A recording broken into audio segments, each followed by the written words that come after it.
Hi, good afternoon, everyone.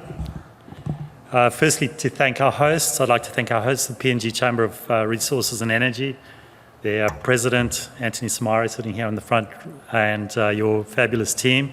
Congratulations again on a fabulous conference again this year.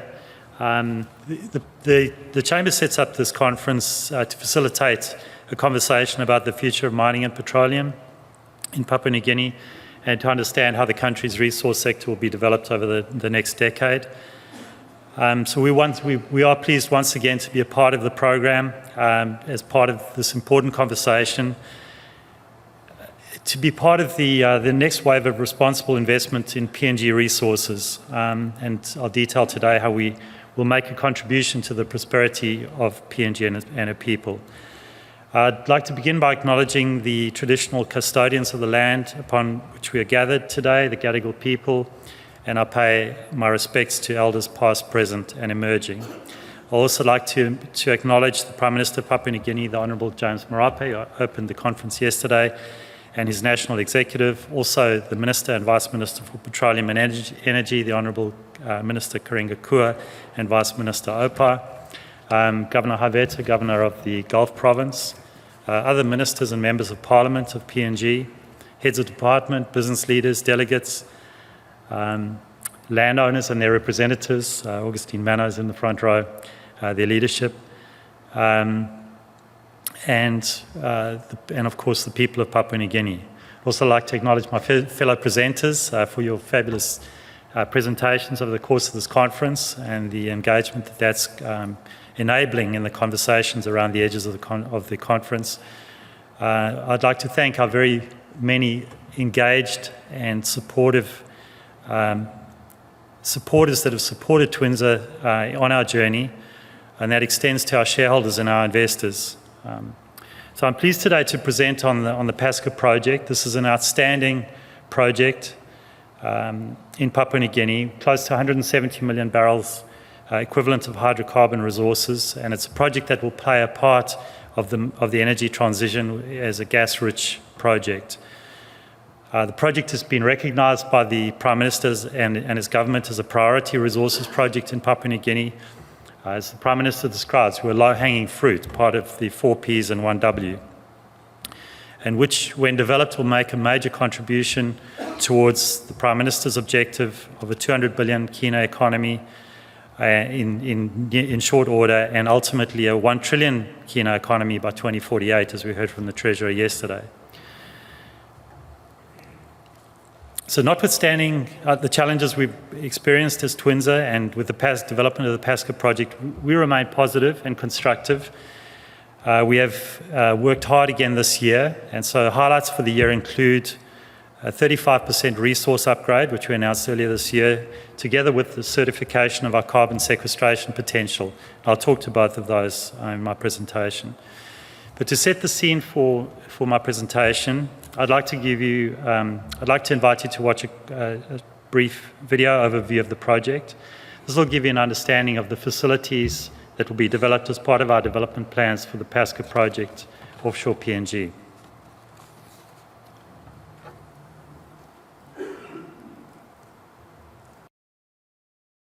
The Pasca development will be the first offshore production facility in Papua New Guinea.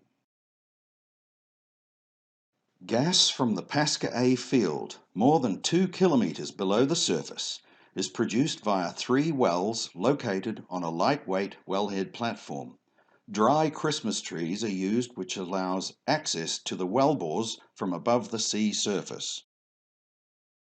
The gas is treated on a larger mobile offshore production unit, or MOPU, which is braced to the wellhead platform. Modular units on the MOPU are used to separate a light liquid condensate out of the raw gas produced from the wells. Additional units are used to remove contaminants, such as water and inert gases. Power is generated using gas turbines fueled by gas from the field. The heart of the MOPU houses the gas processing plant, where a turbo expander chills the gas stream and extracts liquefied petroleum gas, or LPG, using tall columns. Electrically driven compressors are used to re-inject the remaining natural gas back into the reservoir, where it is stored for later export during a second phase of development. The three different liquid products, being condensate, propane and butane, are stored on a floating storage and offloading vessel, or FSO, from which they are sold.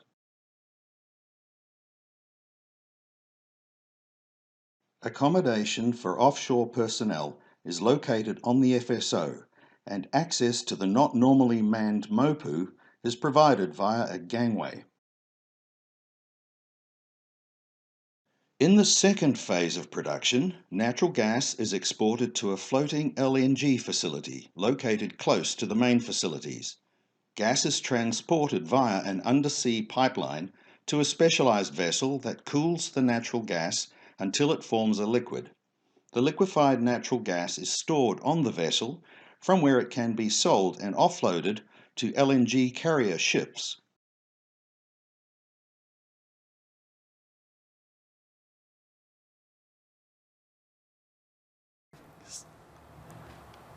So, by way of introduction to the project, you've seen the development plan and the facilities. By way of orientation, we're in the Gulf of Papua. You can see an arrow pointing to the Pasca A field, quite central in the Gulf of Papua. This project will make a very significant contribution to the PNG economy. The 35% resource upgrade I mentioned a moment ago has resulted in a 75% increase to the benefits that ultimately flow from the project, because the development scheme is the same. We just have a longer life of the project.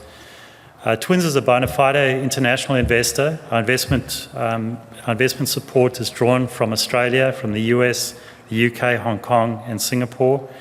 And to date, as a company, we've invested over 600 million kina in developing our plans to date.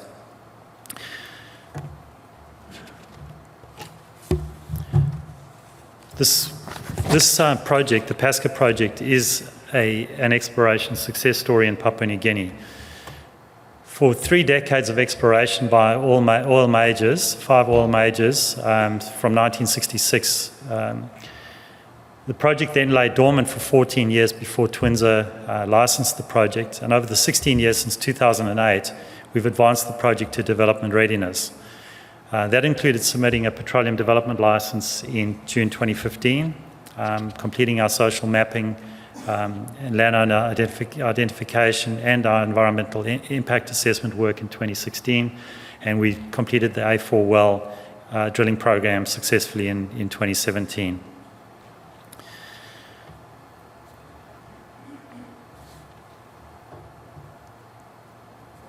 So again, just a summary of the development scheme you've seen a moment ago. The project comprises a phase 1 and a phase 2. The phase 1 is the liquids phase of the project, which is 7 million barrels per annum of liquids. That's a US 700 million or 2.5 billion kina investment capex project. And phase 2, which is the floating LNG stage of the project, 0.75 million tonnes a year, requiring another $800 million investment, or about 2.8 billion kina. So all up, a 5.5 billion kina capex project. And looking at the timeline, assuming we could get an imminent approval of our gas agreement, would mean that would be first revenues delivered to PNG in 2027. So it's a rapid path development program for phase 1, first hydrocarbons late 2027, and then phase 2 coming on 3 years later in 2030.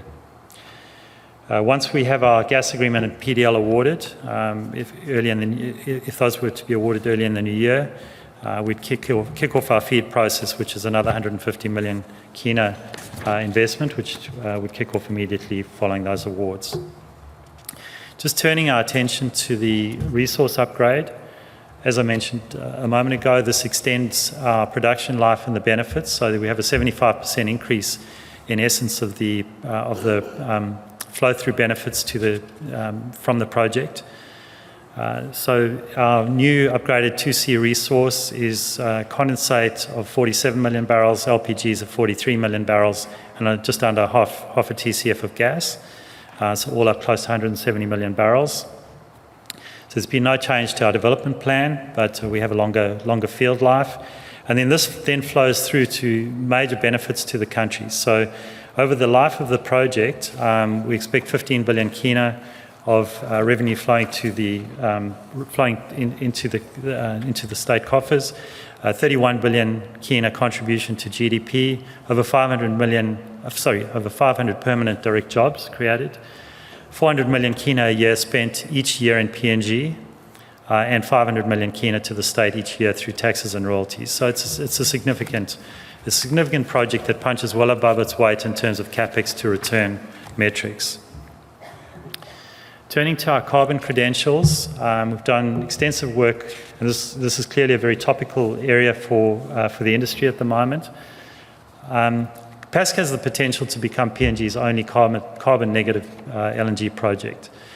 We did extensive work with Gaffney Klein, and that has given us a certification of the sequestration potential of the field and the aquifer of 50 million tonnes in the CO2, 50 million tonnes of CO2 in the gas cap section, and another over 150 million tonnes of CO2 in the aquifer section of the reservoir. So this is an extremely compact and well-sealed reservoir that has the potential, and modelling on a basis of 3 million tonnes a year in the context, as you would have heard from the Prime Minister yesterday, in the context of a country that has a CO2 footprint of 10 million tonnes a year, it has the potential to absorb 30% of the country's total carbon footprint in the Pasca reservoir on an annual basis.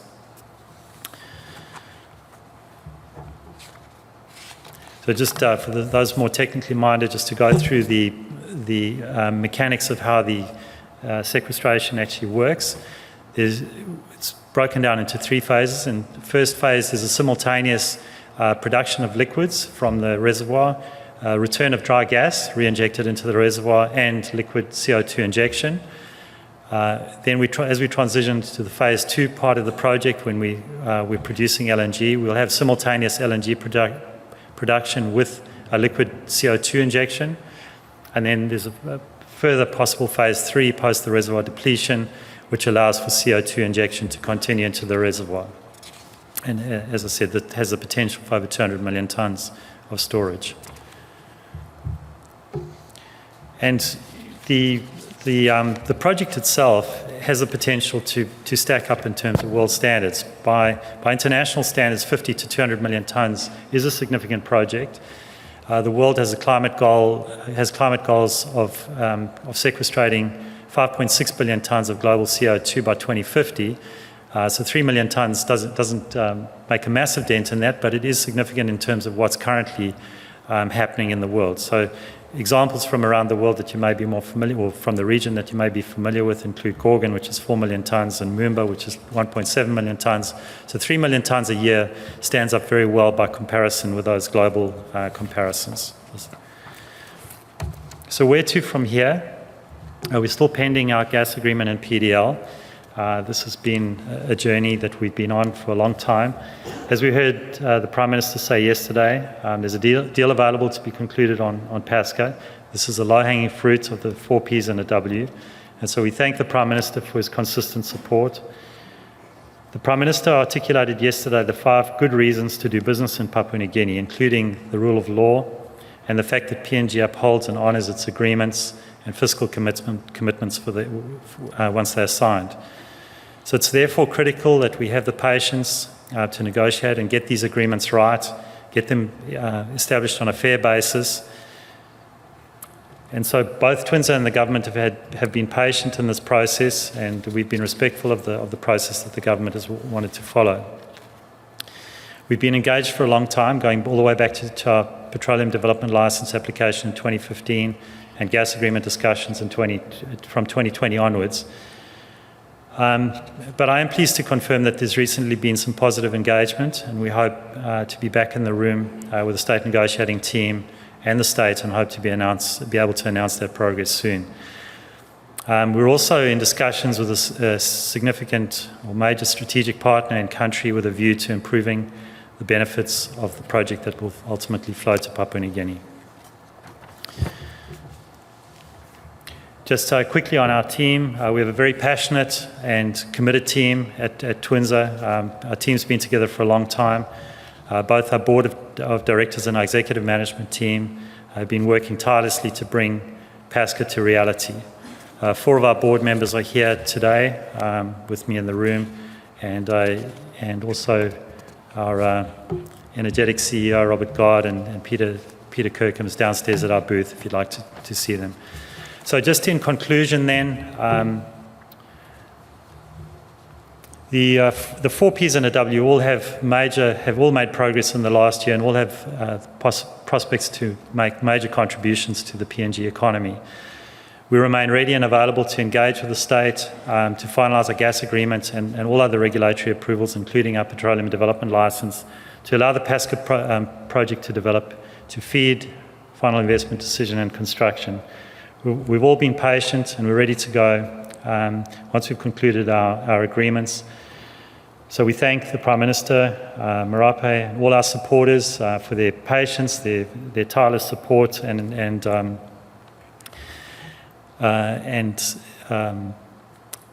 support of our team through thick and thin. So again, we thank you for taking time to listen to our presentation. We wish you very well for Christmas and the New Year. We hope to bring you positive news in 2024 and hope that that's our year. Anyway, thank you.